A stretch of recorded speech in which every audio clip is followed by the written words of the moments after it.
When the Sabbath was over, Mary Magdalene and Mary, the mother of James, and Salome bought spices so that they might go and anoint Jesus.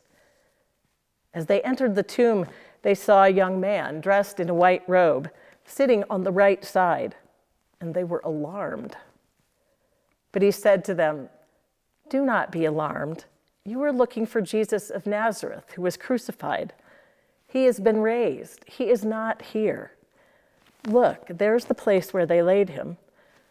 But go, tell his disciples and Peter that he is going ahead of you into Galilee. There you will see him, just as he told you." I would bet that nearly all of you remember the story of that first Easter morning, ending more or less just about like that, with the arc of the story ending there, at that place with messengers being sent out to share the good news. In the other three Gospels, the details differ about exactly which configuration of disciples were there, and who told whom, and who did not believe whom when they heard it. And in case you were wondering, it's the men who did not believe the women. The number of angels, or lack thereof, the presence of Jesus himself at the tomb, only in John, whether or not the grave clothes were lying there. These details differ, but I would bet you remember thinking that in every version, somebody or other goes out and tells somebody or other else, and the news starts to spread right at the very start, that very first morning. But that's not where we just ended, because the lectionary editors finally got brave enough to stop the reading at what was the original ending of Mark's gospel. And since Mark's gospel is the oldest, the ending of the very first one ever written down, which was this: "So they went out and fled from the tomb, for terror and amazement had seized them. And they said nothing to anyone, for they were afraid." The end. Period. Nothing more. When Mark set things down himself, he stopped there. Here's what got added later, and what our gospel book still has, giving us what we used to hear on Easter morning. It's the so-called shorter ending of Mark. There's another edition too, but in our gospel book, this is where things stopped. "And all that had been commanded them, they told briefly to Peter, those around Peter.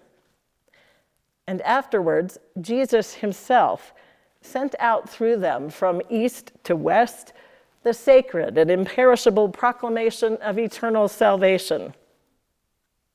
It doesn't sound a bit like Mark. And to be honest, it doesn't really even sound like Jesus. If you posted that online today, one of those AI plagiarism trackers would pick it up in a heartbeat, would flag your English teacher and say, "No way did the same person write those last two sentences." I'm just saying here. And this year, in all of the additional flurry of things like filming Easter way before Easter was here, Deacon Ginny got sent the wrong gospel. The original draft bulletin said we'd use John, which is what I'd first chosen.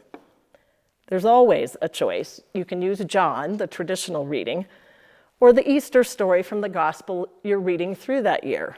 So for us in 2021, from Mark. But somehow Ginny had gotten sent Matthew from last year's bulletin, which meant that she was forced to come back in for a do-over, which she did very graciously, I might add. And since I now had a chance to make a change if I wanted to, I decided I'd choose the Mark reading, which these days now stops at its true ending. I'd never opted for it before. I had to take a deep breath and almost didn't do it. Because really, who wants to hear an Easter story that ends with, "So they went out and fled from the tomb, for terror and amazement had seized them, and they said nothing to anyone, for they were afraid"? it doesn't sound very joyful. It doesn't sound very much like our triumphant holy day, as we just sang. It seems like it ends in a dark, depressing place with fear, with shock and dismay, with confusion. If you read only this section of the gospel, you might be tempted to rag on these women, but you shouldn't. They'd been faithful to Jesus throughout his ministry, staying at the cross until the bitter end, even when other disciples had run away. Mark tells us that on Good Friday, watching in horror as their beloved friend was dying a torturous death, watching as their hopes for a new world were dying with him. There were also women looking on from a distance. Among them were Mary Magdalene and Mary, the mother of James the Younger and of Joseph, and Salome. They used to follow him and provided for him when he was in Galilee. And there were many other women who had come up with him to Jerusalem. Mary Magdalene and Mary, mother of Joseph, even stayed on long enough to be present when Joseph of Arimathea got permission to take Jesus' body down off the cross to at least give it the dignity of a proper burial. So these were faithful, brave women who showed up at the tomb as soon as they properly could to care for the body of this one they loved. You can only imagine their traumatized grief. Yet still, they did what one does in the face of death, even horrifying death. They put one foot in front of the other and went to take care of the details. You can imagine why they'd been worried about the detail of the stone, how they could manage to move the enormous thing, and perhaps their unsettled shock when they arrived to find it already rolled away. But it's simply not possible for you and I to imagine what they felt like when they stepped inside and saw that their beloved's body was not there and that some stranger was there. This doesn't happen. Dead bodies stay put. The dead stay dead. We all know this.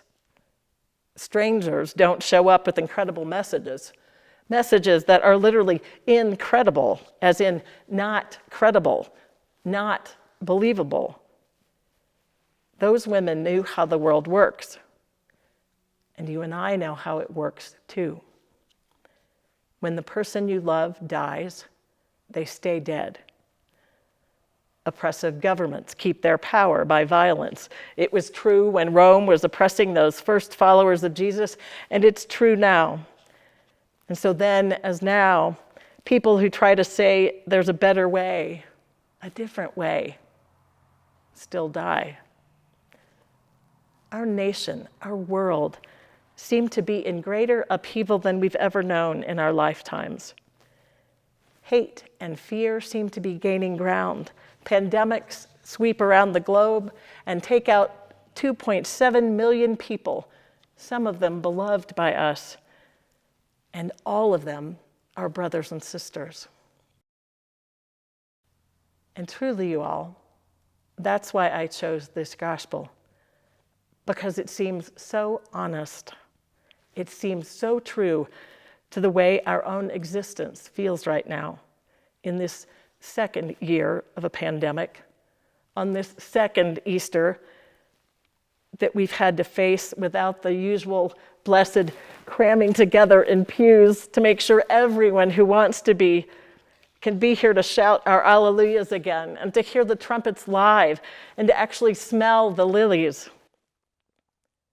That's how it should be, and it's not. And the grief and pain of the last year are still more than I think we've even begun to process.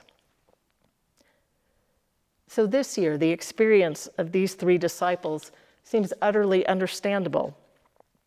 They too were grieving and in shock. They too were facing circumstances they could not have begun to imagine. Perhaps this year, more than any other, we can actually place ourselves more fully into the emotional and spiritual place they must have found themselves in on that Easter day before they could know it was an Easter day.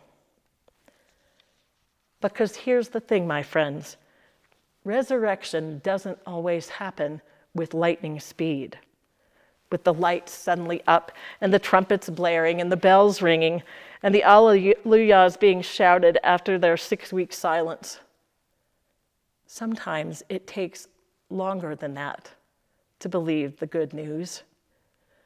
Longer for the shock and trauma to wear off and the fear of the utterly unknown and new to begin to subside. We know the end of this story, but they didn't. And if we're truly letting resurrection happen to us, truly letting new life seep in and change the shape of our world and the shape of everything we've expected, it's a frightening thing, even if it's good, even if it means that things have begun that will surpass our wildest imaginations. Sometimes we have to let things sink in slowly, open our hearts to them over time.